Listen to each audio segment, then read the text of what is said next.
Alors, je suis designer graphique, directrice artistique, spécialisée en identité de marque et packaging. Et j'ai aussi un atelier de sérigraphie artisanale, où là, je travaille un peu plus le print, la partie affiche, reproduction de photos.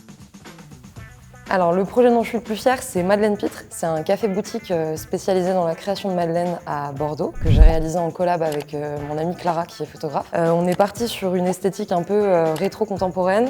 C'était intéressant, il y avait tout un positionnement à travailler justement autour de l'esthétique du lieu, puisque la boutique est basée dans une rue à Bordeaux où il n'y a que des galeries d'art, des maisons de design et des joailliers. Et donc, l'identité un peu rétro-contemporaine matche bien justement avec l'esthétique de la rue. C'est un projet dont je suis très fière, déjà parce que c'est le premier et parce que j'ai adoré travailler là-dessus.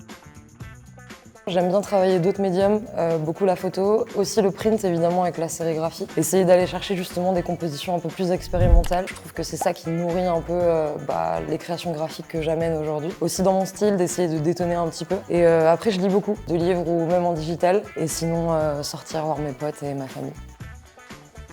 Il y aurait principalement toute une gamme de spiritueux, faire tout, le design d'étiquette, le positionnement, le shooting photo, vraiment aller chercher quelque chose de complet, même pourquoi pas carrément la création de coffrets et même la personnalisation des coffrets en sérigraphie, ça ce serait génial. Et après, j'aimerais bien toute l'identité de marque d'une librairie, je pense, avec justement les supports imprimés, les marque-pages, toute la papeterie qui va venir habiller le lieu, mais aussi toute la signalétique intérieure. Principalement parce que je crois que c'est important de bien s'entourer quand on est en auto-entreprise. On travaille généralement seul, donc évidemment pouvoir partager ses doutes et ses craintes avec des gens qui partagent les mêmes au quotidien, c'est important. Et puis aussi parce que proposer des collaborations avec des profils que je peux admirer et d'autres que j'apprends à connaître, je trouve ça génial pour le travail et pour moi personnellement.